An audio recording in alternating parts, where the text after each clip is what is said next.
কোনো একটা মানে গুম কমিশনের কারোর সাথে যদি আপনার কথা হয় তখন আপনারা দেখবেন যে পুলিশের ব্রুটালিটি এটা অন্যতম একটা কারণ ছিল যে তারা এই পুরস্কারের লোভে এই কোনো কারণ ছাড়া একটা সাধারণ ব্যক্তিকে ধরে এনে বিভিন্ন মামলায় ফাঁসাই দিত, টর্চার করে তাদের কাছ থেকে জোর করে স্বীকারোক্তি আদায় করতো, যাতে ফলে তারা হলো এই পুরস্কার গুলো বা বিভিন্ন এককালীন টাকা পাইতো আর কি। বিশেষ করে এই যে পুলিশের কমিশন হবে কি হবে না, হ্যাঁ, এইটার বিষয়ে, কারণ এটা তো আসলে স্বরাষ্ট্র মন্ত্রণালয়ের আন্ডার থেকে চলে যাওয়া, মানে তো এটা আসলে আপনার সরকারি অন্যান্য কর্মকর্তা যারা আছে তাদের এখানে প্রভাব কমে যাবে। তো এইটা নিয়ে অনেক ডিবেট হয়েছে, অনেক কথাবার্তা হয়েছে, এবং আপনারা দেখবেন যে যে কমিশন রিপোর্টটা আছে, মূল রিপোর্টে আমার একটা নোট অফ ডিসেন্ট আছে। ওইখানে লেখা আছে যে কমিশনের ছাত্র প্রতিনিধি মনে করে পুলিশকে আলাদা একটা আহ, পৃথক একটা কমিশনের আন্ডারে দেওয়ার জন্য। হুম। অলরেডি জানেন বাংলাদেশের পুলিশ খুব একটা মিস্ট্রিয়াস ক্যারেক্টার হয়ে আছে বাংলাদেশে স্বাধীনতার পর থেকে। আহ বাংলাদেশের পুলিশের যে আহ, মূল মোটো ছিল সেটা হলো যে জনগণের বন্ধু হওয়া। কিন্তু এই জনগণের বন্ধু হতে পারছে কিনা সেটা আমাদের মধ্যে এখনো সন্দেহান, বিকজ অফ গত 15 বছর বা আমাদের আমরা যতটুকু বুঝতে শুরু করছি ততদিন থেকে বাংলাদেশ পুলিশটা একটা আহ, একটা জুলুমের প্রতীক হিসেবে আমাদের সামনে সবসময় আসছে, কিন্তু বন্ধু হিসেবে আমরা খুব কমই পেয়েছি। ফলে গত 15 বছরে ওটার সিচুয়েশনটা অনেক বেশি আমাদের বিভিন্ন পত্রিকায় নিউজে যেটা আমরা দেখছি সেটা অনেক বেশি আহ ভয়ঙ্কর ছিল বলতে। তো আমরা কতগুলো বলছি যে পুলিশকে সাথে জনগণের যে গ্যাপটা আছে সেই গ্যাপটা মিটিগেট করার জন্য, পুলিশিং সম্পর্কে আরো জানার জন্য, পুলিশিং কিভাবে কাজ করে, এখানে জনগণের অধিকার কি কি, সেই জন্য আমরা বলতেছি যে কারিকুলামে পুলিশিং, বেসিক পুলিশিং সম্পর্কে একটা ব্যাপার ইন্ট্রোডিউস করা, যাতে করে শিক্ষার্থীরা ছোটকাল থেকে পুলিশিং এর ব্যাপারটা আস্তে আস্তে বোঝা শুরু করে। এখন চেক অ্যান্ড ব্যালেন্সের টুল হিসাবে কাজ করা আরেকটা কম্পোনেন্ট আমরা বলতেছি, সেটা হলো কমিউনিটি পুলিশিং। কমিউনিটি পুলিশিং এখন যে ফরম্যাটে আছে সেটা হলো যে পুলিশরে তুমি খালি তথ্য দেবা, মানে পুলিশ, কমিউনিটি পুলিশের একটা সোর্স হিসেবে কাজ করতেছে। এটা বেশি ব্যবহার করা হয়েছিল আপনার জঙ্গিবাদ দমনের, তথাকথিত জঙ্গিবাদ দমনের ক্ষেত্রে আর কি। তো এই জঙ্গিবাদ তো কমিউনিটি হলো বিভিন্নভাবে পুলিশকে তথ্য দিবে। তো ওই কমিউনিটি পুলিশিং এর যদি বর্তমান ফরম্যাট দেখেন, গ্রামগঞ্জে যে দেখবেন যে ওই কমিউনিটি পুলিশিং এর ওই পদ পদবি হোল্ড করে আছে ওই আওয়ামী লীগের লোকজনই আর কি। হ্যাঁ, বা স্থানীয় টাউট বাটপার যারা, যাদেরকে অ্যাকচুয়ালি পুলিশ ধরবে, তারাই হলো কমিউনিটি পুলিশিং এর ওই কমিটি গুলোতে রয়ে গেছে। তো একই সাথে আমরা পুলিশের কিছু ওয়েলফেয়ারের জায়গা বলছি, যে পুলিশের কর্মঘণ্টা নির্দিষ্ট করে দেয়া, যাতে করে পুলিশের মেন্টাল হেলথটা ঠিক থাকে, যাতে করে তারা অ্যাকচুয়ালি সঠিক মনে সার্ভিস দিতে পারে। আসসালামু আলাইকুম। আজকে পার্টিসিপেন্ট যারা আছেন তাদেরকে ডেভেলপমেন্ট টরের পক্ষ থেকে গুড মর্নিং। এবং আমাদের আজকের সেশনটা হলো, আমরা গত 3টা সেশন অলরেডি করছি ডিডি টকের আন্ডারে। ডিডি টক হলো আমাদের ডেভেলপমেন্ট টরের একটা ইনিশিয়েটিভ। আজকে 4 নম্বর সেশন। আজকের সেশনের বিষয়বস্তু ছিল আহ Bangladesh police, how police can meet people expectation and trust. আজকে আমাদের সাথে আছেন মোহাম্মদ জারিফ রহমান, আমার পরিচিত বন্ধু। উনি বর্তমানে একজন রিসার্চ অ্যাসোসিয়েট হিসেবে আছেন একটা অর্গানাইজেশন, পাশাপাশি উনি একজন মেম্বার ছিলেন বাংলাদেশ রিসেন্টলি সংস্কার কমিটির, বাংলাদেশ রিফর্ম কমিশনের যে কমিটি হয়েছিল ওখানে উনি একজন সম্মানিত মেম্বার ছিলেন। তো আহ, আমরা ওনার কাছে আজকের যে ফরম্যাটটা, আজকে প্রোগ্রাম ফরম্যাটটা একটু বলে দিই। আমাদের আজকে প্রোগ্রামের ফরম্যাটটা হবে যে প্রথমে আমরা জারিফ ভাইয়ের কথা শুনবো। দেন ইন দ্য মিন টাইম যদি কারো কোনো কোয়েশ্চেন থাকে সেক্ষেত্রে ওনারা হ্যান্ড রাইজ করে কোয়েশ্চেন করতে পারেন অথবা আনমিউট করে কোয়েশ্চেন করতে পারেন। এবং শেষের দিকে আমরা একটা কোয়েশ্চেন আনসার সেশন রাখবো। দেন আজকে প্রোগ্রাম এইভাবে শেষ করবো আর কি। সো আমরা আজকে প্রোগ্রামে যাওয়ার আগে আমি জাস্ট কিছু কমেন্ট এড করতে চাই। সেটা হলো যে আপনারা অলরেডি জানেন বাংলাদেশের পুলিশ খুব একটা মিস্ট্রিয়াস ক্যারেক্টার হয়ে আছে বাংলাদেশে স্বাধীনতার পর থেকে। আহ বাংলাদেশের পুলিশের যে আহ, মূল মোটো ছিল সেটা হলো যে জনগণের বন্ধু হওয়া।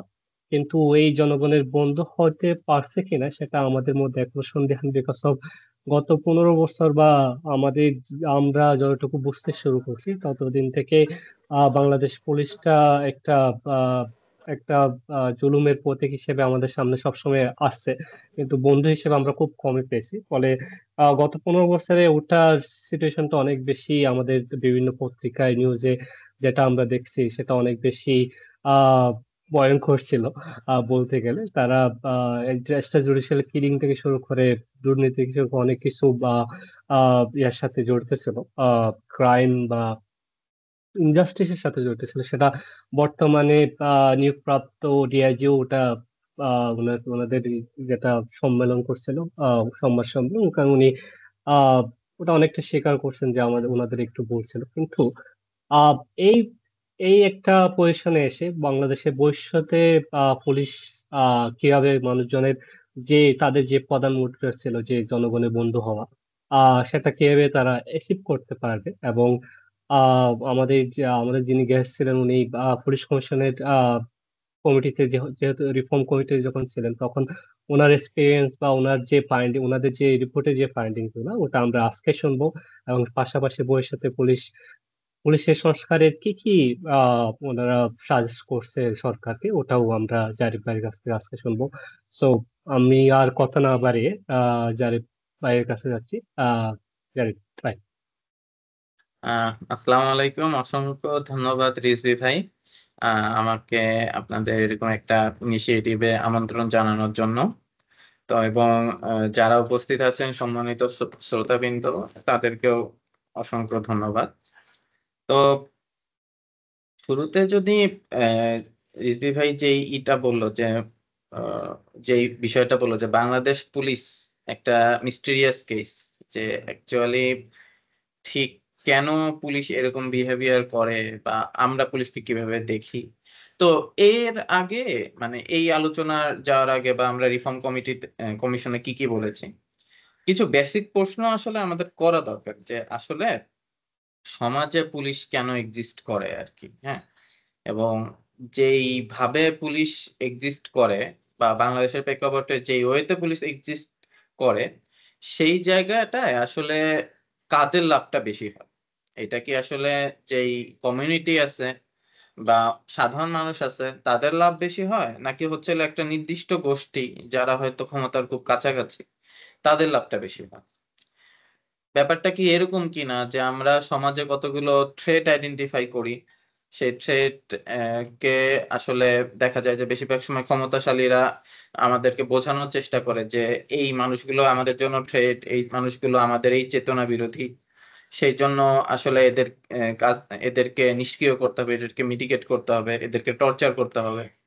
তো এই থ্রেট গুলোকে মিটিগেট করার জন্য আসলে পুলিশ অপারেট করে কিনা, পুলিশ কি এই কাজেই ব্যবহৃত হয় কিনা, একটা সোশ্যাল অর্ডার মেনটেন করতে, যে সোশ্যাল অর্ডারটা আমাদের উপর চাপাই দেওয়া হয়েছে যে তুমি এই এই মনে করবা এবং তুমি এই এই চেতনা ধারণ করবা, এই এই শব্দ ব্যবহার করবা, সেই শব্দ ব্যবহার করলেই তুমি এই সোসাইটিতে বিলং করতে পারবা ঠিকঠাক মতো আর কি, সেকেন্ড ক্লাস সিটিজেন হোক, থার্ড ক্লাস সিটিজেন হোক, বিলং করতে পারবা। এর বাইরে গেলেই তোমার যদি নিজস্ব কোনো চিন্তা ভাবনা থাকে, নিজস্ব কোনো ক্রিটিসিজম থাকে, তখনই বলা হইতেছে এটা সোশ্যাল অর্ডারের জন্য হুমকি স্বরূপ। তো পুলিশকে সেজন্য হইলো দেখা যাইতেছে যে ওইভাবে ব্যবহার করা হচ্ছে যে সোশ্যাল অর্ডার কে হচ্ছে মেনটেন করার জন্য।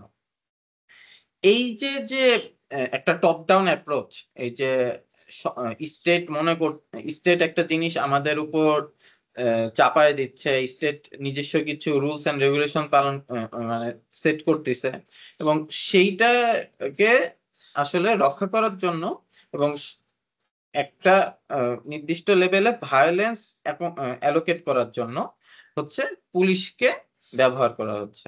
মানে আমরা বলে থাকি যে স্টেট হচ্ছে একমাত্র লেজিটিমেট অ্যাক্টর যারা হইতেছে ভায়োলেন্স করতে পারে। মানে তাদের ভায়োলেন্সের লেজিটিমেসি আছে। এই যে এই কনসেপ্টটা যে স্টেট ইটসেলফ যে ভায়োলেন্স অ্যালোকেট করতে পারে, এই জায়গা থেকে আসলে আমাদের পুলিশিংটা বোঝাটা জরুরি যে স্টেট কিভাবে চলতেছে এবং স্টেট কিভাবে এজেন্ডা সেট করতেছে, এবং তারপরে সে কিভাবে ভায়োলেন্স অ্যালোকেট করতেছে আর কি, যে পুলিশ কে সে ব্যবহার করতেছে বিভিন্ন ক্ষেত্রে সোশ্যাল অর্ডার মেনটেনের জন্য ভায়োলেন্স ইউজ করতে। এবং বেশিরভাগ ক্ষেত্রে আমরা দেখি যে এই ভায়োলেন্স গুলো দেখা যায় যে আনইকুয়ালি হচ্ছে করা হয়, আনইকুয়ালি অ্যালোকেট করা হয়। তো সেই আলোচনা থেকে আর কি, মানে এটা আমি জাস্ট একটু আপনাদের চিন্তার খোরাক দিয়ে রাখার জন্য বললাম যে আসলে পুলিশ কেন এক্সিস্ট করে, বা আমরা পুলিশকে কিভাবে ভাবি, যে পুলিশের রোলটা কি হওয়া উচিত, এটা কি আসলে নতুন ভাবে ভাবার সুযোগ আছে কিনা। তো এই জায়গা থেকে যদি বাংলাদেশের পুলিশের চিন্তাটা করি, যে এটার তো আসলে হিস্ট্রি দেখতে গেলে অনেক লং হিস্টরি পেছনে যাওয়া যায়, যে একেবারে মুঘল আমল থেকে পুলিশ কিভাবে অপারেট করছে। সেই সময় ফৌজদার ছিল, সেই ফৌজদার থেকে হচ্ছে হলো এখন ফৌজদারি অপরাধ, এই টাইপের অনেকগুলো হিস্ট্রি আছে। তো ওইদিকে না যাই, আমি যদি শুরু করি কলোনিয়াল পিরিয়ড থেকে, যে কলোনিয়াল পিরিয়ডে আসলে যেইভাবে আমাদের এখানে ফর্মাল ভাবে 1861 সালের আইনের মাধ্যমে পুলিশকে ইন্ট্রোডিউস করা হইলো, পুলিশ অ্যাক্টের মাধ্যমে, সেইখানে কিন্তু আমরা এই ইস্যুটা দেখি যে সোশ্যাল অর্ডারটা মেনটেন করা। কলোনি যখন কলোনিয়াল মাস্টাররা এই দেশে তাদের শাসন একেবারে সবখানে ছড়াই দিতে যাচ্ছে, তারা যেহেতু ভিনদেশী, তাদের জন্য এই সোশ্যাল অর্ডারটা মেনটেন করা খুব জরুরি ছিল, যেহেতু তারা সংখ্যায়ও কম।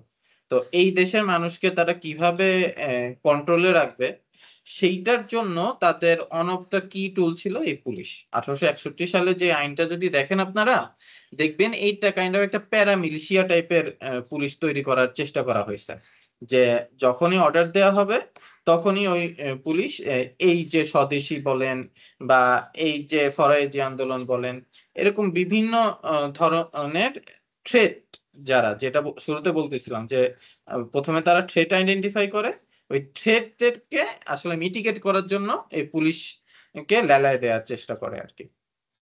তো এই যে এই চিন্তা ভাবনা থেকে আমরা যদি বর্তমান প্রেক্ষাপটে আসি, যে এই যে কলোনিয়াল যেই রুটটা ছিল, এই আইন কিন্তু আজ পর্যন্ত চেঞ্জ হয়নি, আমরা সেই 1861 সালে আইন দিয়েই চলতেছি। সো এখন কি দাঁড়ায়, এখন হলো যে দেখা যাচ্ছে যে পুলিশ আলটিমেটলি ওই ডিসেন্ট্রালাইজেশনটা তো হয়ই নাই, ওই স্টেটের একটা মানুষ দ্বারাই পরিচালিত হয়, যেটা আমরা গত 15 বছর দিয়ে দেখছি, যে স্বরাষ্ট্রমন্ত্রীর কাছে সোল ইটা থাকে, ওইটার মাধ্যমে পলিটিসাইজেশন হয়, এবং ওইটার মাধ্যমেই আসলে একেবারে রুট লেভেলে একটা পুলিশ কিরকম বিহেভিয়ার করবে সেটা সেট হয়ে যায়। আপনারা যদি দেখেন জুলাই আগস্টে যে পরিমাণ সহিংসতাটা হইছে, বিশেষ করে এটা একটা ইন্টারেস্টিং দিক আছে, আপনার প্যালেট গান ইউজ করা হয় আর কি, ছড়রা গুলি যেটা। তো ছড়রা গুলিকে বলা হয় হচ্ছে হলো লেস লিথাল উইপন, যে এটার মাধ্যমে মানুষ আসলে মরে না, এটার মাধ্যমে মব বা আহ, অবৈধ জনতাকে বিশৃঙ্খল করে দেওয়ার জন্যই আর কি, মানে অবৈধ জনতাকে যাতে হটাই দেওয়া যায় সেই জন্যই হচ্ছে হলো এই আহ, ছড়াগুলি ব্যবহার করা। কিন্তু আপনারা যদি দেখেন আবু সাইদের পোস্টমর্টম রিপোর্ট, বা হচ্ছে হলো যে জুলাই যে বিপ্লবে আহত যারা আছেন, তারা কিভাবে আহত হয়েছে, বেশিরভাগই দেখবেন যে ছড়রাগুলি চোখের ভেতর ঢুকছে, বা হচ্ছে হলো বুকে অনেকগুলো ছড়রাগুলি এখনো রয়ে গেছে, সেগুলো করা যাচ্ছে না আর কি, বের করা যাচ্ছে না। তবে আবু সাইদের মূলত আহ, হচ্ছে লাঙের ভেতরে অনেকগুলো ছড়রাগুলি ঢুকে গেছিল, অনেক কাছ থেকে গুলি করা হয়েছিল, তো তো সেই জন্য। তো এই যে বলা হইতেছে লেস লিথাল উইপন, কিন্তু আসলে কি এটা লেস লিথাল না, বা নাকি এটা আসলে ডেডলি? কারণ এইখানে একটা সুমন করে ফাঁকি আছে, ওই যে বললাম যে স্টেট হচ্ছে ভায়োলেন্স অ্যালোকেট করে এবং এটা আনইকুয়ালি করে, সে হচ্ছে দেখা যায় যে তার কথার বাইরে যারা যায় তাদের এগেনস্টে ভায়োলেন্স ব্যবহার করতেছে, কিন্তু একই সাথে সুচিন্তিত ভাবে করে। প্যালেট গান বা ছড়রা গুলি যেটা করে সেটা হচ্ছে আপনাকে মারবে না, হুম, কিন্তু আপনাকে পঙ্গু বা অন্ধ করে দিবে। মারলে যেটা হয় যে আপনি ইন্টারন্যাশনাল একটা প্রেসার ফিল করবেন, মানুষ আরো চেতে যাবে, মানুষ আরো রাস্তায় নামবে। কিন্তু প্যালেট গান হইতেছে হলো যে এমন ব্যবহার, প্যালেট গান বা ছড়াগুলি এমন হয়তো ব্যবহার করা হয় যার মাধ্যমে হচ্ছে মানুষ জাস্ট পঙ্গু হয়ে যাবে, এবং বা হচ্ছে হলো বিকলাঙ্গ হয়ে যাবে, কিন্তু একই সাথে তার যে ক্ষতিটা হইতেছে সেটা সাধারণ অন্যান্য মানুষ যারা মাঠে নাই তাদেরকে ওইভাবে অ্যাপিল করতেছে না। সো এই যে একটা সুচিন্তিত ভাবে ভায়োলেন্স অ্যালোকেট করা পুলিশকে ব্যবহার করে, এই এইভাবে হচ্ছে হলো স্টেট হচ্ছে এই সোশ্যাল অর্ডারটা মেনটেন করে। তো এবং স্টেটের পাওয়ারে যদি একটা ফ্যাসিস্ট থাকে, সে অ্যাকচুয়ালি ওইভাবেই চেষ্টা করবে যে পুলিশকে তার কক্ষিগত করে, এবং সে যেইভাবে মানুষের এগেইনস্টে দমন নিপীড়ন চালাবে সেইটাকে জায়েজ করার জন্য তার পেছনে তো বুদ্ধিজীবী মহল আছে। তো এখন জুলাই আগস্ট হচ্ছে হলো একটা ব্রেকিং পয়েন্ট ছিল যে 15 বছর তো এইভাবে চলে আসছে, এইভাবে চালাইতে পারছে পুলিশকে, এবং পুলিশ ওইভাবে গুম খুন নির্যাতন সবকিছু করতে পারছে। কারণ হইতেছে তার পেছনে হচ্ছে বুদ্ধিজীবী মহল ওই যে ওই বৈধতাটা দিছে, আবার স্টেট ইটসেলফ আছে। যেহেতু স্টেটের ওই লেজিটিমেসিটা আছে যে আপনি ভায়োলেন্স ব্যবহার করতে পারবে না সোশ্যাল অর্ডার মেনটেন করার জন্য। তো ওই পর্দাটা সামনে রেখে পুলিশ ইচ্ছা মতো তাদের যত ধরনের কুকর্ম আছে সেগুলো করে গেছে, এবং সেটা পেছনে রাজনৈতিক নেতৃবৃন্দ এবং বুদ্ধিজীবী মহলে একটা বড় রোল আছে। এবং জুলাই আগস্টে যেটা হয়েছে যে মানুষ অ্যাকচুয়ালি মৃত্যু দেখছে, এবং সেইগুলো হচ্ছে হলো রেকর্ডেড হয়েছে। এবং একই সাথে আরবান এলিট যে শ্রেণীটা আছে, আরবান মধ্যবিত্ত যে শ্রেণীটা আছে, তারাও এখানে আক্রান্ত হয়েছে। যেটা আসলে আপনার গত 15 বছর ওইভাবে হয়নি। গত 15 বছর বেশিরভাগ ক্ষেত্রে দেখা গেছে যা ইসলামী লেবাসধারী বা হচ্ছে হলো গরিব বা মাইনরিটি বা হলো তথাকথিত স্বাধীনতার চেতনা বিরোধী আহ, অংশ বা হচ্ছে হলো বিএনপির একটা অংশ, এদেরকে হচ্ছে হলো আপনার অ্যাটাক করছে এখানে, কিন্তু আপনার আরবান যে মিডল ক্লাস তাদের এটা ছিল না। তো জুলাইতে এসে আরবান মিডল ক্লাসটাও অ্যাটাক হয়েছে, এবং ওই অ্যাটাক হওয়ার কারণে হচ্ছে সকল মানুষের একটা ভেতরে একটা রেজোনেন্স তৈরি হয়েছে, এবং মানুষ পথে নেমে আসছে, এবং পুলিশের বিরুদ্ধে সবাই আসলে কমিউনিটি থেকে এটা তৈরি করছে, রেজিস্ট্যান্সটা তৈরি করছে।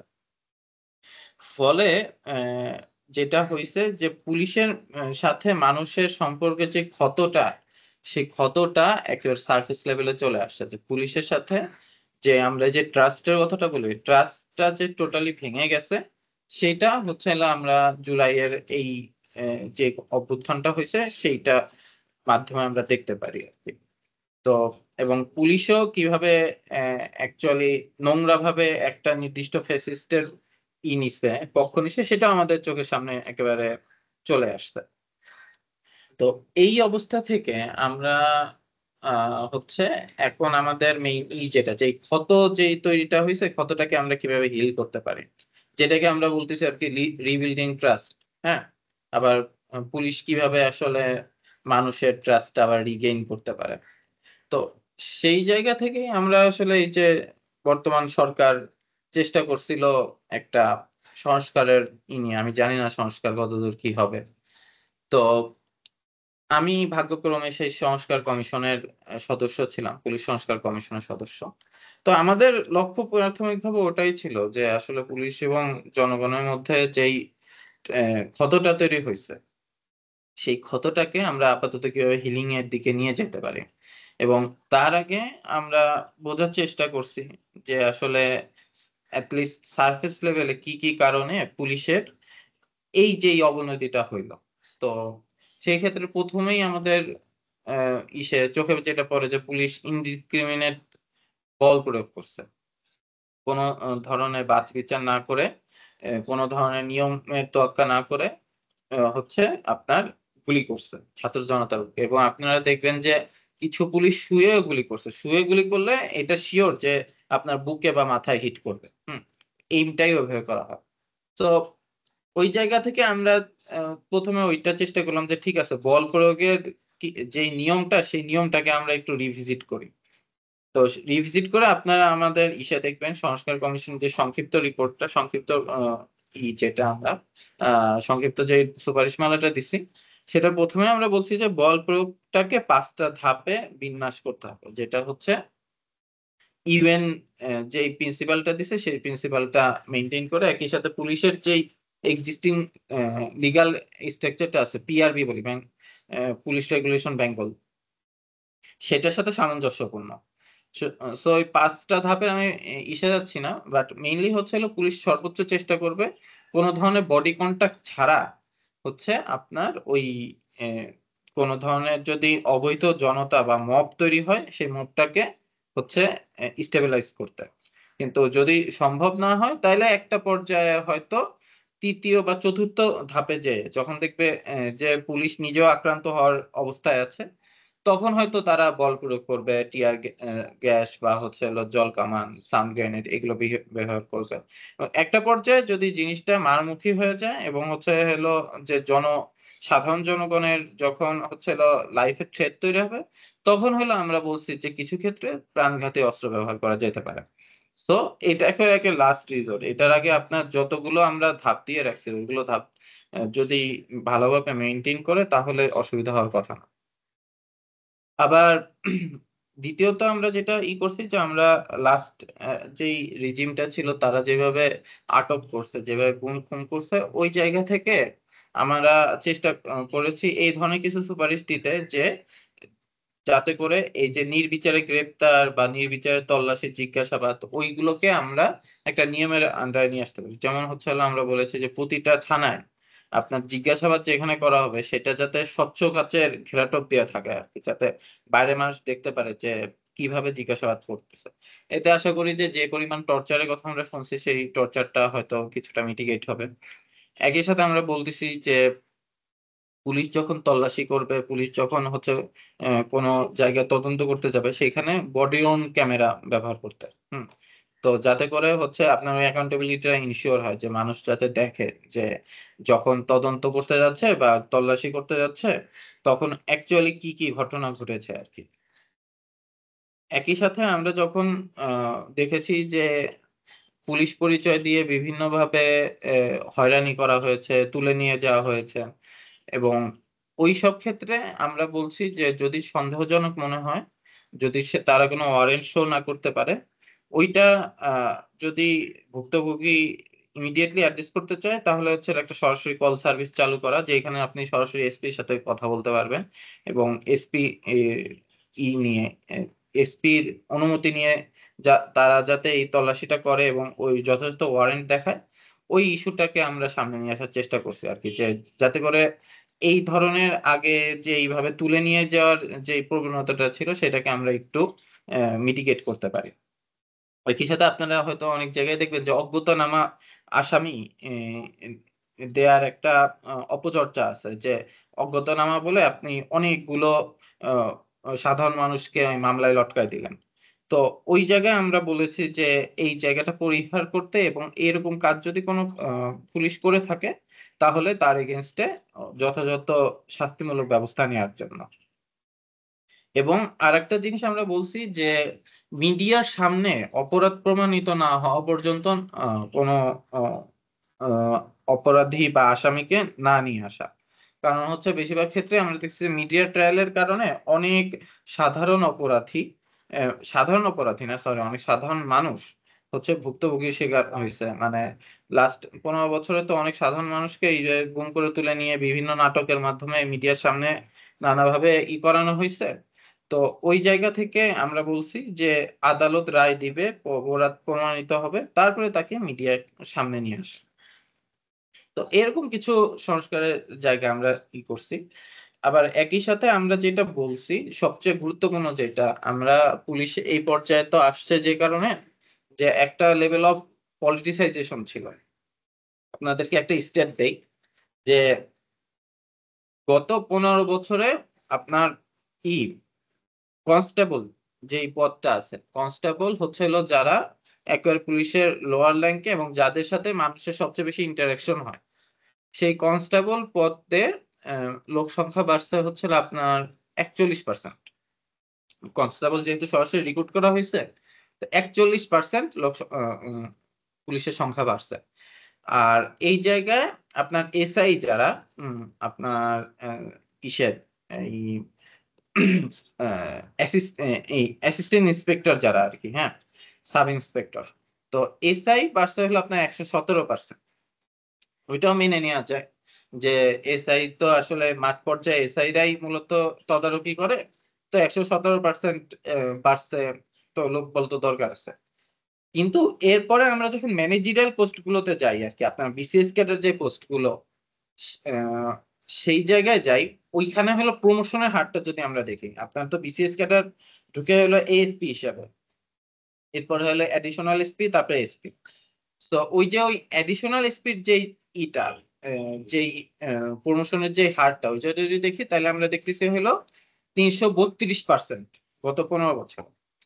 আর ডিআইজি যে পোস্টটা আছে, যেটা আরেকটু আপার র্যাঙ্কের, ডেপুটি ইন্সপেক্টর জেনারেল, তাদের সংখ্যা বাড়ছে হচ্ছে হলো আপনার অ্যারাউন্ড 491%। মানে চিন্তা করেন, 491, 332, এগুলো সবই বেশ অবিশ্বাস্য নাম্বার। হ্যাঁ, এবং এইরা ওই পোস্টের মানুষ যাদের আসলে দৈনন্দিন পুলিশিং এর তেমন কোনো কাজ নেই। এরা বেশিরভাগ সময় যেটা করে যে ম্যানেজিয়াল পোস্ট বা কিছু জায়গায় অর্ডার দেয়া, হ্যাঁ, এই জায়গাগুলোই করে আর কি। মানে তদন্ত বা মাঠ পর্যায়ে এরা কখনোই যায় না। তো এইখান থেকে আমরা কি বুঝি? এখান থেকে আমরা বুঝি যে পুলিশের ওই যে কেন্দ্রের জায়গায় পুলিশ হইলো প্রমোশনটা বেশি পাইছে, পুলিশের সংখ্যা বেশি বাড়ছে। এখন ওইখানে কারা থাকতো? ওইখানে থাকতো মূলত যারা পলিটিক্যাল লিয়াজোটা মেনটেন করতো এবং ক্ষমতাশালীদের বিভিন্ন পারপাস সার্ভ করতো। হুম, মানে স্বরাষ্ট্রমন্ত্রী বা প্রধানমন্ত্রীর কাছের লোকজন।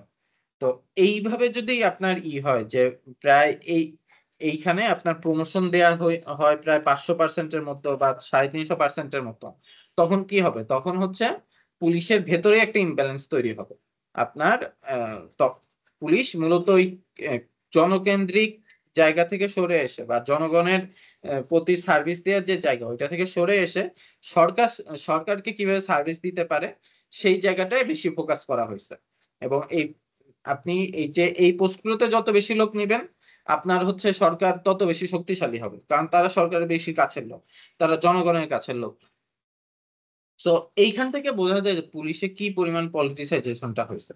তো ওই জায়গা থেকে আমরা বলতেছি যে পুলিশকে একটা আলাদা কমিশনের আন্ডারে দিতে, স্বরাষ্ট্র মন্ত্রণালয় থেকে মন্ত্রণালয়ের বাইরে রেখে একটা আলাদা কমিশনের আন্ডারে রাখতে, যাতে করে স্বরাষ্ট্রমন্ত্রী ইচ্ছা করলে যে কোনো ডিসিশন দিয়ে দিতে পারে না। তো আলাদা কমিশনটা কেমন হবে? আলাদা কমিশনে ধরেন আমরা সংস্কার কমিশন থেকে এই কমিশন এই ক্ষেত্রে সরাসরি কোনো রিকমেন্ডেশন দেই নাই যে ফরমেশনটা কেমন হবে। কিন্তু এই ক্ষেত্রে আপনার বিচারপতি থাকতে পারেন একজন, একজন এক্স আইজিপি থাকতে পারে, তারপরে হলো স্বরাষ্ট্র সচিব যে সে থাকতে পারে, একই সাথে মানবাধিকার কর্মী, গবেষক, তারপরে ইউথের সাইড থেকে একজন প্রতিনিধি, তবে সংখ্যালঘু থেকে একজন প্রতিনিধি, এভাবে থাকতে পারে, ওইটা আলোচনার বিষয়। কিন্তু আমরা বলছি যে পুলিশের যে পলিসি গুলো বা পুলিশের যে ডিসিশন গুলো, এটা আসতে হবে একটা ডিসেন্ট্রালাইজড বডি থেকে আর কি, যেখানে বিভিন্ন ধরনের মত থাকবে।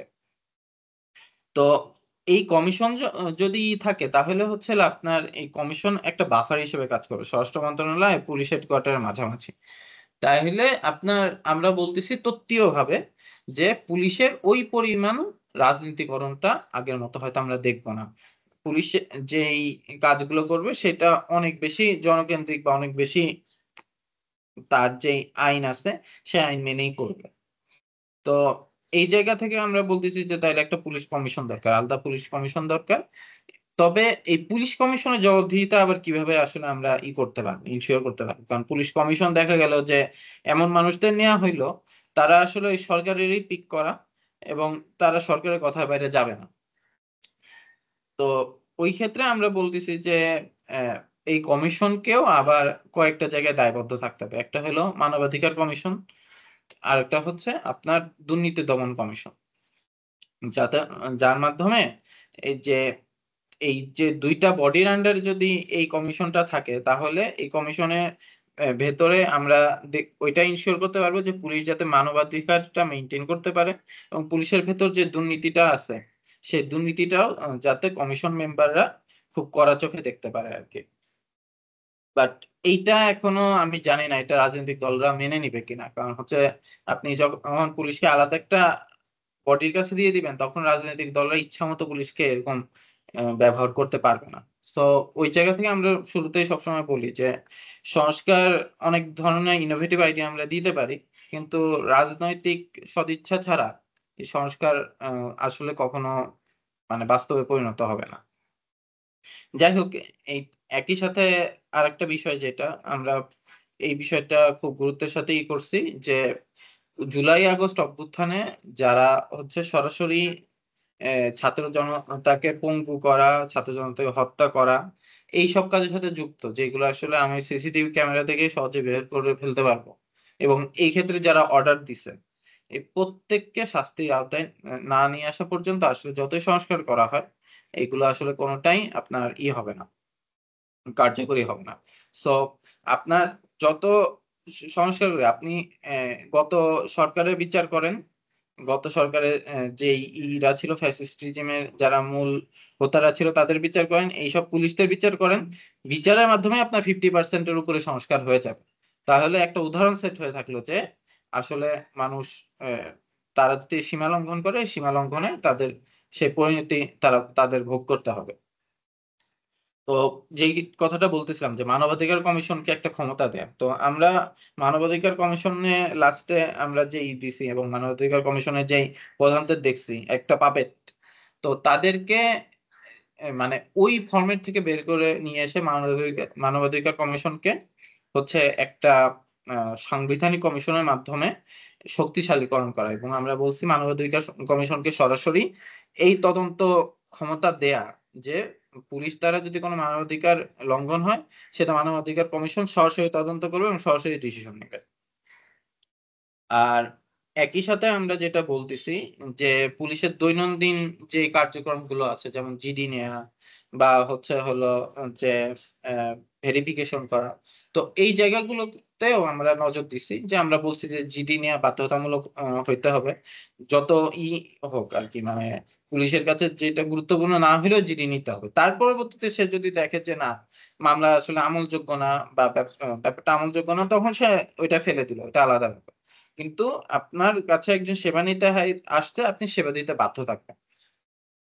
একই সাথে আমরা যেটা বলছি যে পুলিশ ভেরিফিকেশন যেটা, পুলিশ ভেরিফিকেশনের ক্ষেত্রে এখন আমরা আ লাস্ট কয়েক বছর দেখছি যে একেবারে দুনিয়ার সবকিছু দেখা হইতো। যে সে কোথায় জন্মগ্রহণ করছে, কোথায় থাকে, তার নিজস্ব জমি আছে কিনা, তার বাপ-দাদা কোন রাজনৈতিক দলের সাথে আ যুক্ত, তার শিক্ষা ইতি ঠিক আছে কিনা। তো এইটা একই সাথে যেমন যে চাকরি প্রার্থী তার জন্য হয়রানিমূলক। আবার একই সাথে যে পুলিশ এটা তদন্ত করে তার জন্য এটা ওভারবার্ডেন। যদিও সে এখান থেকে কিছু ঘুষ-টুস কামাই করতে পারত। বাট স্টিল এইটা তার দৈনন্দিন যে কাজ যে ডিউটি তার আ বাইরে এটা একটা আলাদা বার্ডেন হিসেবে কাজ করে। তো ওই জায়গা থেকে আমরা বলতেছি যে ভেরিফিকেশনটাকে সিম্পলিফাই করা। যে তার যদি ন্যাশনাল আইডি কার্ড থেকে দ্যাটস ওকে। তার জন্য আলাদা স্থায়ী বাসস্থান বা জমি-টমি ওইগুলো দেখা লাগবে না। তারপরে তার শিক্ষাগত যোগ্যতা এটা শিক্ষা মন্ত্রণালয় দেখবে। ওই ভেরিফিকেশন শিক্ষা মন্ত্রণালয় করবে। তারপরে আমরা বলছি যে প্রার্থী যদি যোগ্য হয়, তাহলে তার রাজনৈতিক কোন আ মতাবলম্বী সেটা দেখার দরকার নাই। সে যেকোনো রাজনৈতিক মত হোল্ড করতে পারে, কিন্তু যোগ্যতার ভিত্তিতে তাকে ওই চাকরিটা দিতে হবে। এভাবে করে আমরা পুলিশ ভেরিফিকেশনটাকে সিম্পলিফাই করে বলতেছি যে ১ মাসের মধ্যে জিনিসটাকে কমপ্লিট করে ফেলতে। ৬ মাস বা বছরের পর বছর জিনিসটাকে ঝুলায় না রাখতে। তবে হ্যাঁ, ওইটা বলছি যে কেউ যদি দেশের স্বাধীনতা বা সার্বভৌমত্ব বিরোধী কোনো কাজে লিপ্ত থাকে, কোনো চরমপন্থী অ্যা গ্রুপের কোনো সদস্য হয়ে থাকে, সেটা অবশ্যই ওই যে রিপোর্টটা দেয়া হবে সেই রিপোর্টে উল্লেখ থাকতে হবে। কিন্তু এখানে পুলিশ কোনো দিবে না, ভার্ডিক্ট দিবে না বা রায় দিবে না। তো এই জায়গাগুলোতে আমরা দেখার চেষ্টা করছি যে পুলিশ হচ্ছে যেই দৈনন্দিন যে কার্যক্রম সেই কার্যক্রম গুলো কিভাবে আরো বেটার করতে পারে। একই সাথে আপনারা জেনে থাকবেন যে পুলিশকে অনেক কিছু আ মেইনটেইন করতে হয় আরকি প্রতিদিন। আপনার যেমন হচ্ছে তার একটা বেওয়ারিশ লাশ পাওয়া গেল, সেই বেওয়ারিশ লাশটা দাফন করতে হয় পুলিশের খরচে। তারপরে হচ্ছে হলো আপনার কোন একটা জায়গায় তদন্ত করতে যাইতে হবে। কোন একটা পুলিশকে আসামিকে ধরতে যাইতে হবে। তো এই ধরাধরি, তারপরে হচ্ছে এই যে যেই যাতায়াতের যে খরচ, তারপরে এই যে বিভিন্ন ধরনের কমিউনিটি কিছু কার্যক্রম করতে হয়, ওইগুলোর যে খরচ, ওইগুলো পুলিশের আসলে অ্যালোকেট করা থাকে না। দেখা যায় যে বেশিরভাগ ক্ষেত্রে পুলিশের পকেট টে টাকা দিয়ে এটা করতে হয়। এবং ওইটাই কিন্তু আসলে দুর্নীতি তৈরি করে। পুলিশ যখন দেখতেছে আমার পকেটের টাকা দিয়ে এসব করতে হইতেছে, তাহলে তো আমি কেন চাঁদা চাবো না? হুম?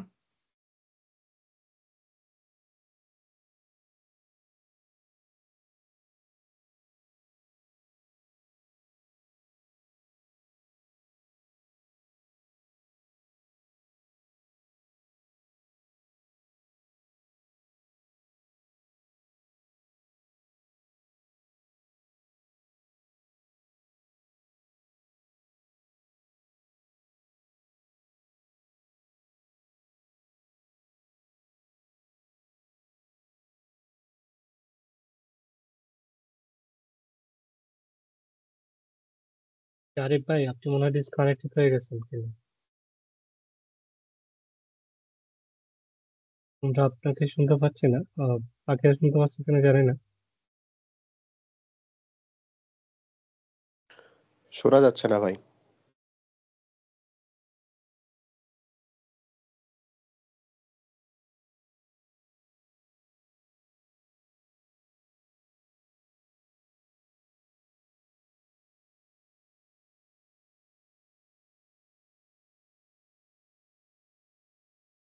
আমরা একটু ওয়েট করি, আমাদের গেস্টের ল্যাপটপের একটা টেকনিক্যাল সমস্যা হয়েছে। হয়তো 3-4 মিনিট সময় নেবে আবার জয়েন দিতে। তো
ও, জারিফ ভাই,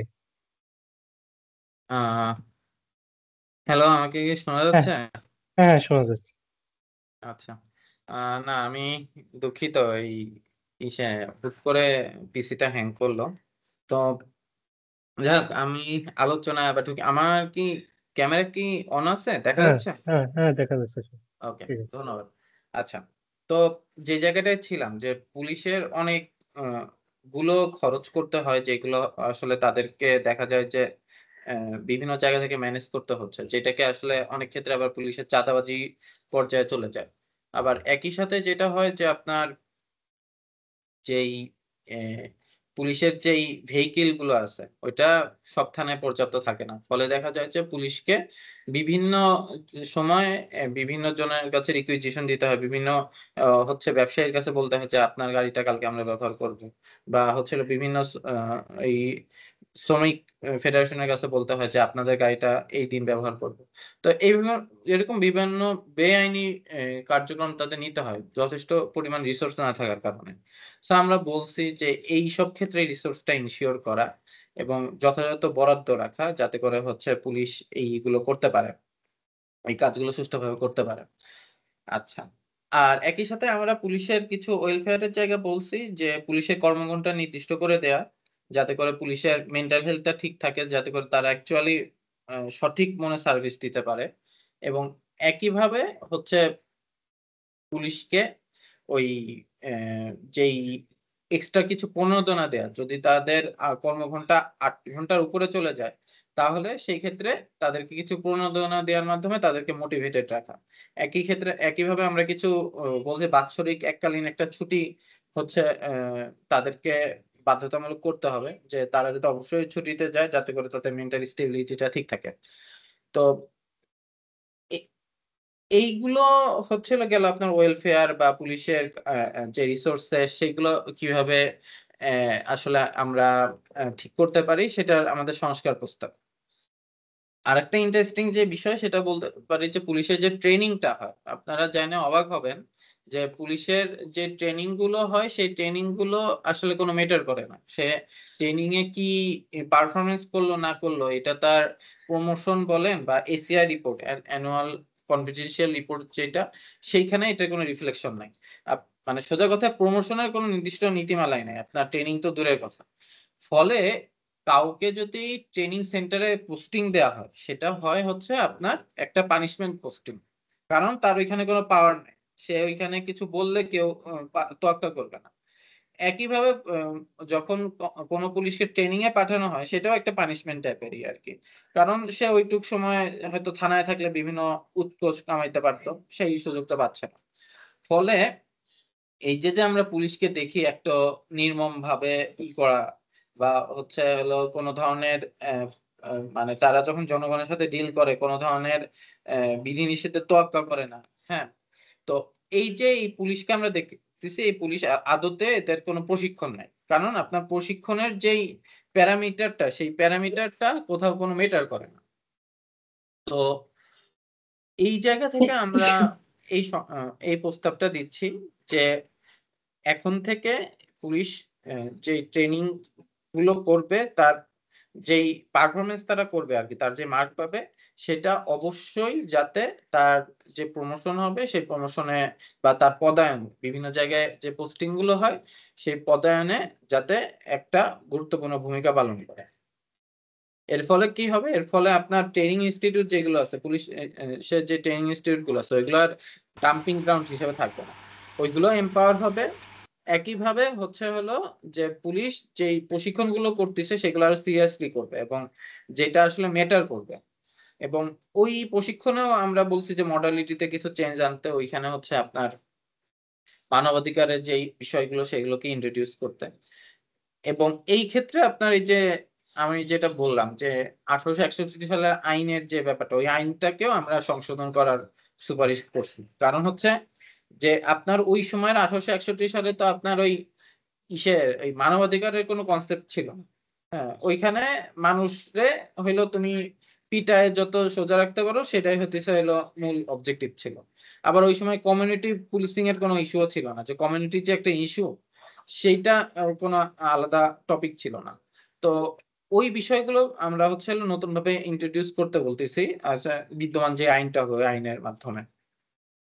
একই সাথে আমরা যেটা বলতেছি যে পুলিশ নিয়ে আমরা যে স্ট্রাগলটা করছি কিসের সময়, এই সংস্কার কার্যক্রমের সময় পুলিশ নিয়ে ডেডিকেটেড ওইভাবে কোনো গবেষণাই হয় নাই। আপনার গবেষণার ওইরকম কোনো ব্যক্তিও নাই আর কি। তো যে ওইরকম কোনো যে আপনার এক্সপার্ট আছে যারা আসলে পুলিশের আহ, কিভাবে অপারেট করে, বা আমি প্রথমে যে বেসিক প্রশ্নগুলো তুললাম আগে, পুলিশের পারপাসটা কি, ওইটাকে একটা অ্যানথ্রোপোলজিক্যাল ভিউ থেকে দেখা, এরকম কোনো এক্সপার্ট বাংলাদেশে ওইভাবে বিলং করে না।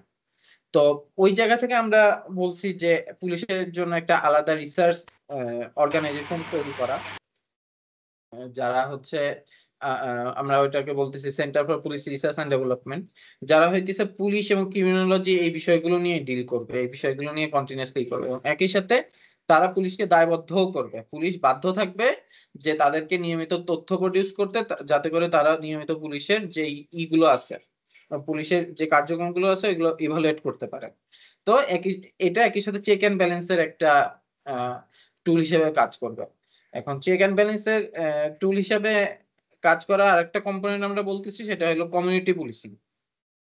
কমিউনিটি পুলিশিং এখন যে ফরম্যাটে আছে সেটা হলো যে পুলিশরে তুমি খালি তথ্য দেবা, মানে পুলিশ কমিউনিটি পুলিশের একটা সোর্স হিসেবে কাজ করতেছে। এটা বেশি ব্যবহার করা হয়েছিল আপনার জঙ্গিবাদ দমনের, তথাকথিত জঙ্গিবাদ দমনের ক্ষেত্রে আর কি। তো এই জঙ্গিবাদ তো কমিউনিটি হলো বিভিন্ন ভাবে পুলিশকে তথ্য দিবে। তো ওই কমিউনিটি পুলিশিং এর যদি বর্তমান ফরম্যাট দেখেন, গ্রামগঞ্জে যে দেখবেন যে ওই কমিউনিটি পুলিশিং এর ওই পদ পদবি হোল্ড করে আছে ওই আওয়ামী লীগের লোকজনই আর কি। হ্যাঁ, বা স্থানীয় টাউট বাটপার যারা, যাদেরকে অ্যাকচুয়ালি পুলিশ ধরবে, তারাই হলো কমিউনিটি পুলিশিং এর ওই কমিটি গুলোতে রয়ে গেছে। তো আমরা বলতেছি কমিউনিটি পুলিশিং কে এইভাবে না করে আরো শক্তিশালী করা, যা যেখানে কমিউনিটি পুলিশিং এর কমিউনিটি যে কমিউনিটিটা আছে সেই কমিউনিটির কাছেই পুলিশ দায়বদ্ধ থাকবে, এবং কমিউনিটি উল্টা একটা চেক এন্ড ব্যালেন্স হিসেবে কাজ করবে আর কি, যাতে পুলিশ যাতে পুলিশ যদি করে, পুলিশ যদি সীমা লঙ্ঘন করে, সেই ক্ষেত্রে কমিউনিটি প্রথম বাধাটা দিবে আর কি। আপনার পরবর্তীতে যদি জুলাই আগস্টের মতো এরকম পরিস্থিতি তৈরি হয়, তখন কমিউনিটি থেকে প্রথম বাধাটা আসবে, পুলিশ যাতে এই ধরনের হঠকারী সিদ্ধান্ত না নিতে পারে। তো এইভাবে করে কমিউনিটি পুলিশিং কেও আমরা বলতেছি একটা চেক এন্ড ব্যালেন্সের টুল হিসেবে আহ, করা, ইন্ট্রোডিউস করানো। একই সাথে আমরা কতগুলো বলছি যে পুলিশকে সাথে জনগণের যে গ্যাপটা আছে সেই গ্যাপটা মিটিগেট করার জন্য, পুলিশিং সম্পর্কে আরো জানার জন্য, পুলিশিং কিভাবে কাজ করে, এখানে জনগণের অধিকার কি কি, সেই জন্য আমরা বলতেছি যে কারিকুলামে পুলিশিং, বেসিক পুলিশিং সম্পর্কে একটা ব্যাপার ইন্ট্রোডিউস করা, যাতে করে শিক্ষার্থীরা ছোটকাল থেকে পুলিশিং এর ব্যাপারটা আস্তে আস্তে বোঝা শুরু করে, যার মাধ্যমে তারা তাদের রাইটস এর ব্যাপারেও আরো সচেতন হবে। একই সাথে আমরা বলতেছি হচ্ছে নিয়মিত বিরতিতে টাউন হল মিটিং অ্যারেঞ্জ করা।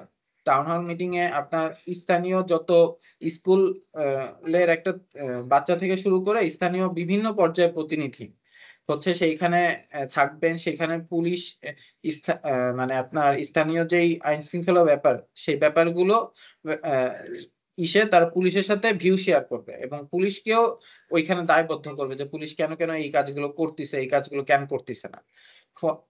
একই সাথে আমরা বলছি যে পুলিশের অনেকগুলো ইনিশিয়েটিভ আছে যেগুলো সম্পর্কে মানুষ জানে না।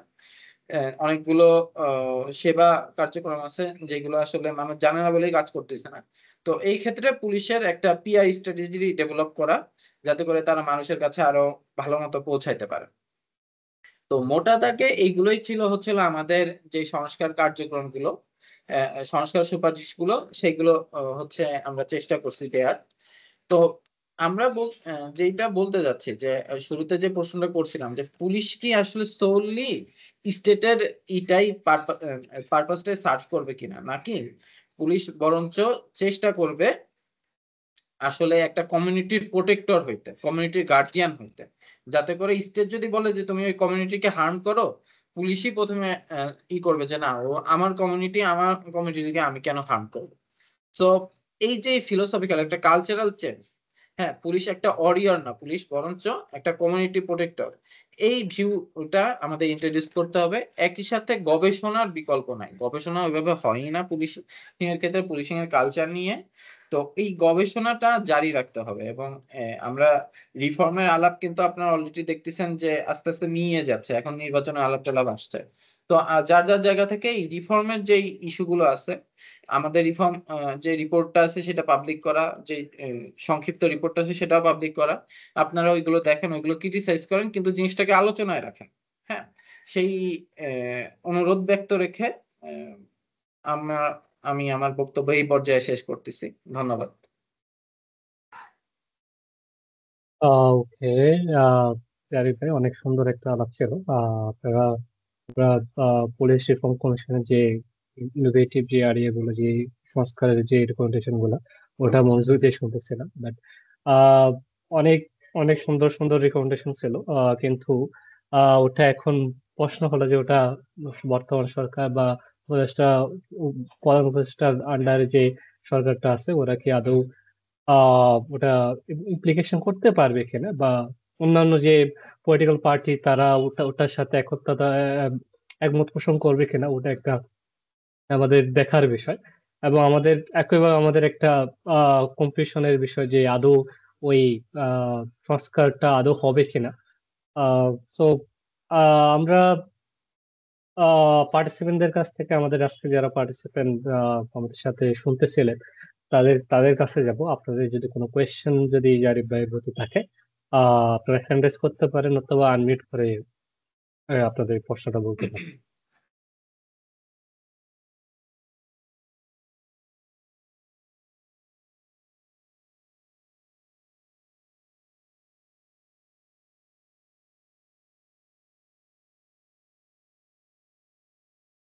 প্রশ্ন নাই মনে হচ্ছে।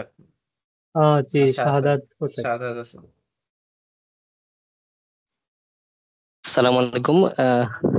প্রথমে ধন্যবাদ জানাই একটা সুন্দর সেশনের জন্য। অনেকগুলো বিষয় হয়তো আমাদের অজানা ছিল, কিংবা এই জিনিসগুলো আসলে নাগরিক হিসেবে আমাদের জানা দরকার ছিল। এই জায়গাটা মনে হয়েছে অনেকাংশে জানার দুয়ার খুলেছে আর কি, অথবা আরো বেশি জানার জন্য পথ সৃষ্টি হয়েছে। এজন্য ধন্যবাদ জানাচ্ছি ভাইয়াকে। আমার এমনিতে যে জায়গাটা জানার ছিল আর কি, যে ভাইয়া বললো যে প্রত্যেকটা স্টেপের মধ্যে চেক এন্ড ব্যালেন্সের জায়গা রাখা। এক্ষেত্রে আপনার কোনো নিজস্ব কোনো আহ, মানে আপনারা মডেল সাজেস্ট করেছেন কিনা, যে এ ওকে চেক এন্ড ব্যালেন্সে রাখবে, আবার ওকে ও চেক এন্ড ব্যালেন্সে রাখবে, এরকম কোনো?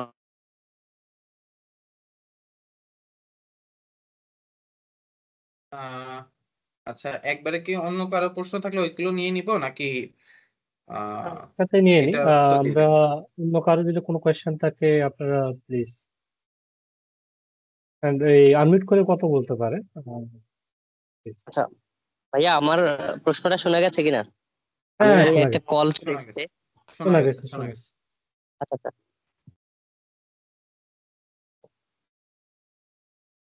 আর কারো কোনো কোয়েশ্চেন আছে?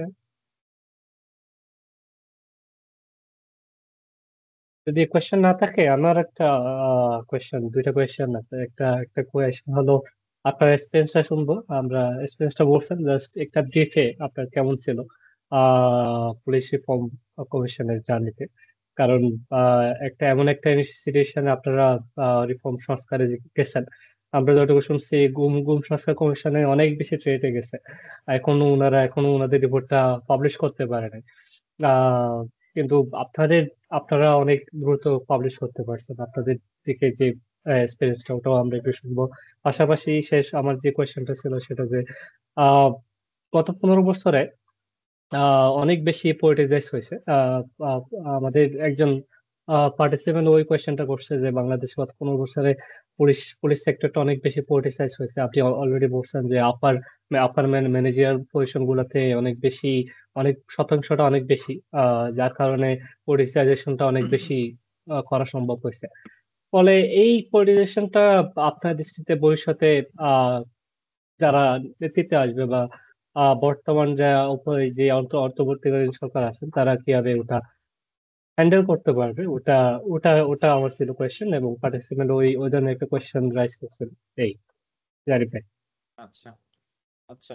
আহ শুরুর প্রশ্নটা আসে যে চেক এন্ড ব্যালেন্স বিভিন্ন পর্যায়ে কিভাবে ইনশিওর করা যাবে।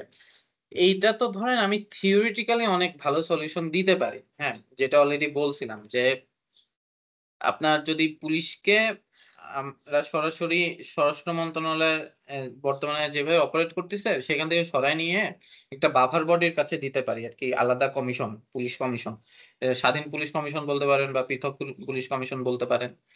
তো ওইখানে আপনার যদি আমি ওই কমিশনের ফরমেশনটা এমন ভাবে করতে পারি যেখানে বিভিন্ন জায়গা থেকে লোক আসবে, একজন মানবাধিকার কর্মীও থাকবে, আবার হচ্ছে একজন লিগ্যাল অ্যাডভাইজারও থাকবে, আবার হচ্ছে অনেক ক্ষেত্রে আপনার ইউথও থাকবে আর কি। হ্যাঁ, আবার গবেষকও থাকবে। তো ওইখানে কিন্তু একটা আপনার যখন ডিসিশন গুলো আসতেছে একটা level of check and balance হয়ে আসতেছে আর কি, কারণ বিভিন্ন জন বিভিন্ন পার্সপেক্টিভ থেকে তখন মতামতটা দিচ্ছে। তো যাই হোক, বাট স্টিল পুরো কমিশন ধরে করাপ্ট হয়ে যাওয়ার সম্ভাবনা আছে। তো ওই জায়গায় আমরা চেক এন্ড ব্যালেন্সের যেটা বলছি যে আসলে আপনার পুলিশ কমিশন হইলেও সেটাকে আরো দুইটা বডির আন্ডারে রাখতে হবে। একটা হলো আপনার মানবাধিকার কমিশন এবং একটা হলো দুর্নীতি দমন কমিশন, যারা হইতেছে এই ওভারসাইট রোলটা প্লে করতে পারে। যে পুলিশের যদি কোনো এরকম অভিযোগ আসে যে তারা দুর্নীতি করতেছে বা মানবাধিকার লঙ্ঘন করতেছে, সেগুলো যদি এই পুলিশের কমিশনটা অ্যাড্রেস করতে না পারে, তাহলে পুলিশ কমিশন ওই কমিশনটাকে জবাবদিহি করার জন্য এই দুইটা বডি কাজ করবে। আবার এই দুইটা বডিকে আপনার আলটিমেটলি জবাবদিহির জন্য পার্লামেন্টারি একটা বডি করা যাইতে পারে, যারা এই পার্লামেন্টারি বডিটা ওইখানে ধরেন বিরোধী দলীয় ব্যক্তিকে প্রধান করে দিয়ে একটা বডি থাকলো, তারা হইতেছে ওই জায়গাটা একটা ওভারঅল ওভারসাইটের রোল প্লে করবে। তো থিওরিটিক্যালি যদি আপনি এরকম চারটা ধাপে আপনার পুলিশের যে সেন্ট্রালটা আছে সেই সেন্ট্রালটাকে চেক এন্ড ব্যালেন্সে নিয়ে আসতে পারেন, তাহলে পুলিশ ইচ্ছা করলেই এরকম হয়ে যাইতে পারবে না আর কি। মানে আমরা যেই রকম আহ, মানে অমানবিক হয়ে যেতে দেখতেছি সেটা হয়তো হইতে পারবে না। একই সাথে আমি যদি কমিউনিটি লেভেলে আসি, কমিউনিটি লেভেলে না, আমি একাডেমিয়া লেভেলে বলি যে আমার যদি পুলিশ যদি আমাকে তথ্য দিতে বাধ্য থাকে যে তার কয়টা গুলি খরচ হইলো, কত টাকা খরচ হইতেছে, সে কোন কোন উইপন কিনতেছে, হ্যাঁ, তার কয়টা আছে, কয়টা মামলা পেন্ডিং আছে, কয়টা মামলা সে আসলে করতে পারছে, ঠিকঠাক মতো প্রসিকিউশনে দিতে পারছে।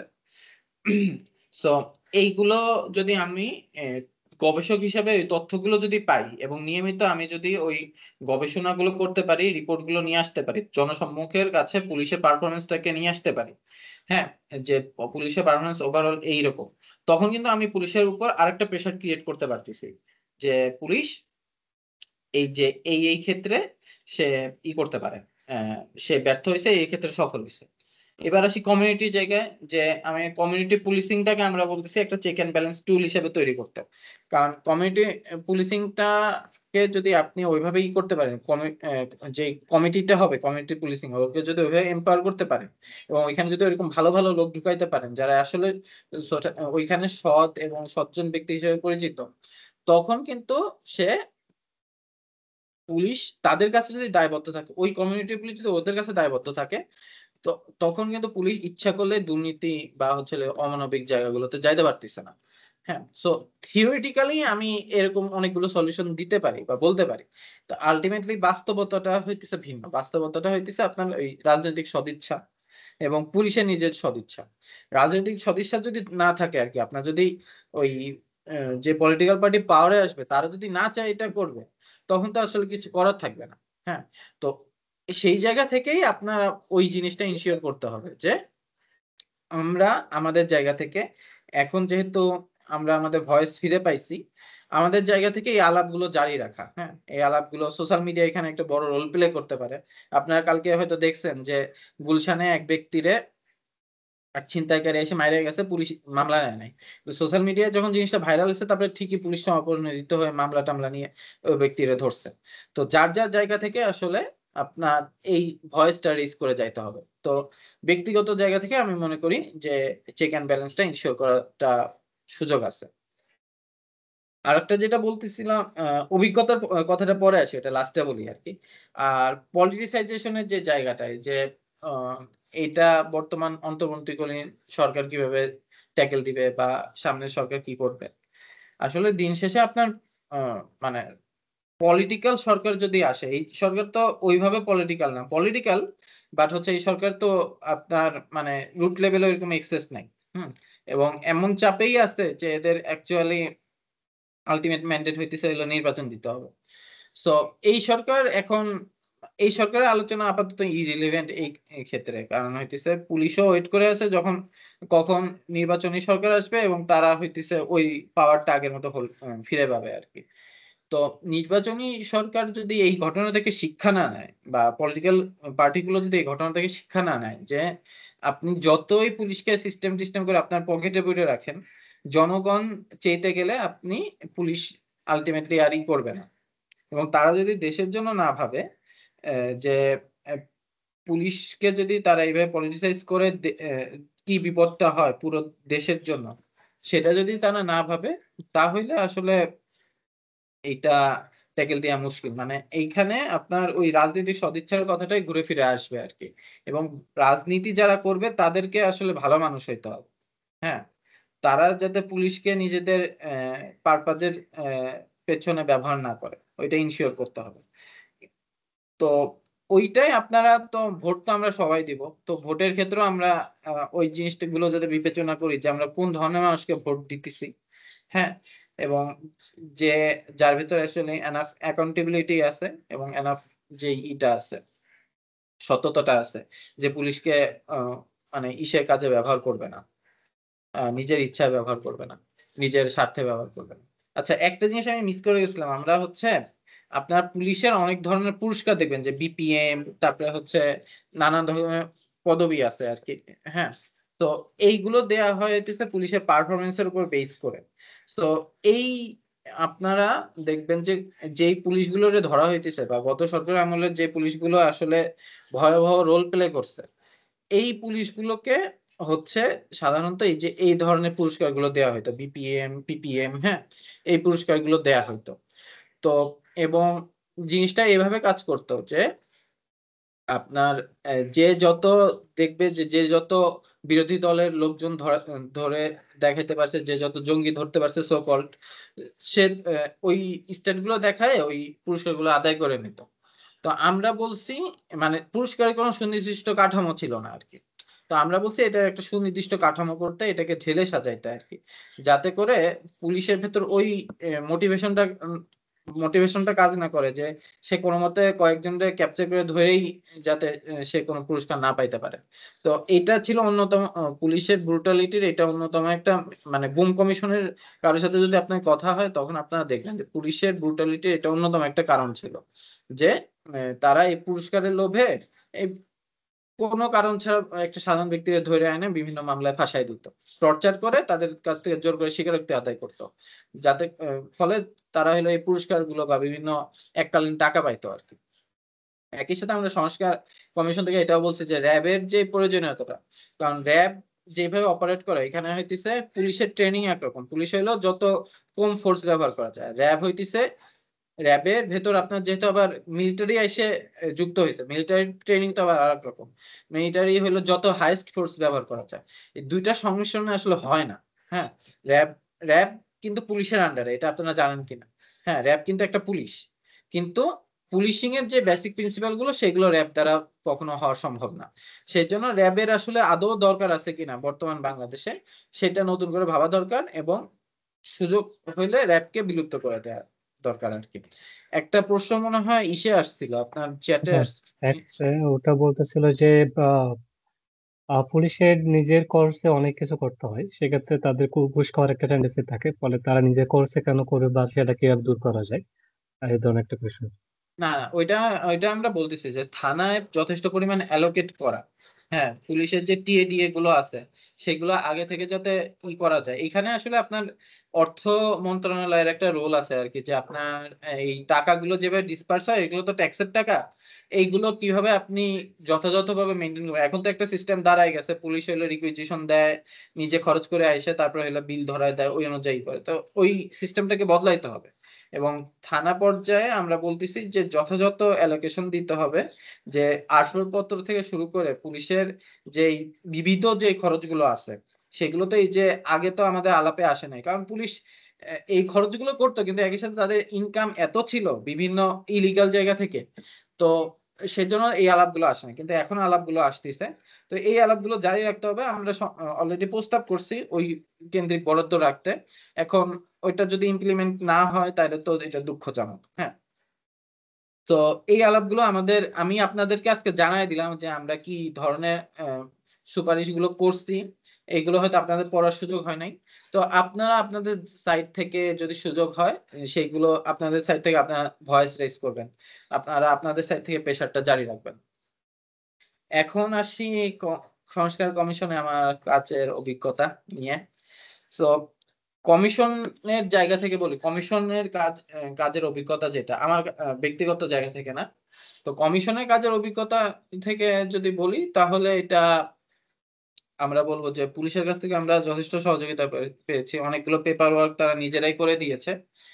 কিন্তু যেটা হয়েছে যে আমরা এত কম সময় পেয়েছি এবং হচ্ছে আমাদের কিছু জায়গায় হয়তো অপারেশনাল কিছু জানার ঘাটতি ছিল। যেমন আমি কমিশনে জয়েন করছি 1 মাস পরে, আমি কমিশনে জয়েন করেই বলছি যে অনেক কাজ তো আমরা আমরা কিছু ইন্টার্ন রিক্রুট করতে পারি কিনা, তখন বলছে যে না আমাদের এই কেন্দ্রিক কোনো বরাদ্দ নাই। হুম, আবার একই সাথে যখন বলছি যে আমরা বিভিন্ন জায়গায় ভিজিট করে, আমাদের তো সরজমিনে মানে এটা যদি ঢাকায় বসে আমরা রিপোর্ট রেখি তাই তো এটা একটা ঢাকা কেন্দ্রিক রিপোর্ট হয়ে যাবে। তো আমাদের বিভিন্ন জায়গায় ভিজিট করাটা জরুরি আর কি, বিভিন্ন ক্ষেত্রে যেখানে পুলিশ ব্রুটালিটি গুলো অনেকদিন ধরে হচ্ছে বা বিভিন্ন জায়গার স্টেক হোল্ডারদের সাথে এঙ্গেজ হওয়াটা জরুরি। তো ওইটাও বললো যে না আমাদের আসলে ওইভাবে ভিজিট করার ওই বাজেটটাও নেই। হুম, কিন্তু অন্যান্য কমিশনে আমরা দেখছি যে অনেক অনেক আলাদা হ্যান্ডস নেওয়া হয়েছে, ইন্টার্ন নেওয়া হয়েছে, রিসার্চ অ্যাসিস্ট্যান্ট নেওয়া হয়েছে, তারপরে হচ্ছে তাদেরকে বিভিন্ন জায়গায় তারা অনেক জায়গায় ভিজিটও করছে, অনেক জায়গায় মত বিনিময় সভা করছে। তো এইটা আমি শিওর না এটা কি আসলে আমাদের নিজেদের অপারেশনাল জায়গা থেকে আমাদের চিন্তা ভাবনায় ঘাটতি ছিল, নাকি হচ্ছে আসলেই বরাদ্দ ছিল না। এটা আমার মনে একটা প্রশ্ন রয়ে যাবে আর কি। এই জিনিসগুলো যদি আমরা করতে পারতাম তাহলে হয়তো আরো বেটার একটা রিপোর্ট আমরা দিতে পারতাম আর কি। এইটা একটা ব্যক্তিগত জায়গা থেকে যদি আমি বলি, আহ আমাদের পুলিশ সংস্কার কমিশনের যে ফরমেশনটা সেটা একটু মানে দেখা গেছে যে অ্যাডমিন ক্যাডার যারা আছে তাদের সংখ্যাটা একটু বেশি হয়ে গেছে, মানে এক্স অ্যাডমিন ক্যাডার যারা সাবেক অতিরিক্ত সচিব, সাবেক যুগ্ম সচিব, বা আমাদের প্রধান যিনি তিনি ছিলেন সাবেক স্বরাষ্ট্র সচিব। হুম, তো সেই জায়গা থেকে আহ আবার আমাদের যে পুলিশের যে কর্মকর্তারা ছিলেন পুলিশের রিপ্রেজেন্টেটিভ হিসেবে, তাদের বিভিন্ন জায়গায় আবার পোস্টিং হয়ে গেছে। একজন হইলো বর্তমানে এসবির হেড, স্পেশাল ব্রাঞ্চের হেড, একজন হইলো ডিএমপি কমিশনার হয়ে গেছেন। হ্যাঁ, তো তারা একটা সময় এসে আর সময় দিতে পারেন, ফলে পুলিশের যে কনসার্ন গুলো সেইগুলো দেখা যাইতেছে যে আমার রিস্ক করতে হইতেছে, মানে যেটা অ্যাকচুয়ালি মানে কিছুটা অন্যরকম যে আমি পুলিশের হয়ে কথা বলতেছি এই টাইপের। তো ওই জায়গায় কমিশনের ফরমেশন কেন্দ্রিক একটা ইস্যু ছিল, সেখানে হয়তো সরকার আর একটু হয়তো ভাবতে পারতো, আর একটু বিবেচনা করতে পারতো যে কিভাবে জিনিসটা ডাইভার্স করা যায়। কিন্তু আমি যখন কাজ করছি দেখা গেছে যে আমাকে সবাই বেশ ভালো মানে অনেকটা স্নেহ করছে, আমাকে ভয়েস রেজ করার সুযোগ দিছে। হ্যাঁ, অনেক ক্ষেত্রে আমি খুব মানে ইন্টেন্স তর্ক ডিবেটে জড়াই গেছি অনেক সিনিয়র ব্যক্তিদের সাথে, প্রত্যেকের বয়স ধরেন 65 থেকে 70-এর মতো। তো তাদের সাথে অনেক বিশেষ করে এই যে পুলিশের কমিশন হবে কি হবে না, হ্যাঁ এইটার বিষয়ে, কারণ এটা তো আসলে স্বরাষ্ট্র মন্ত্রণালয়ের আন্ডার থেকে চলে যাওয়া, মানে তো এটা আসলে আপনার সরকারি অন্যান্য কর্মকর্তা যারা আছে তাদের এখানে প্রভাব কমে যাবে। তো এইটা নিয়ে অনেক ডিবেট হয়েছে, অনেক কথাবার্তা হয়েছে, এবং আপনারা দেখবেন যে যে কমিশন রিপোর্টটা আছে মূল রিপোর্টে আমার একটা নোট অফ ডিসেন্ট আছে। ওইখানে লেখা আছে যে কমিশনের ছাত্র প্রতিনিধি মনে করে পুলিশকে আলাদা একটা আহ পৃথক একটা কমিশনের আন্ডারে দেওয়ার জন্য।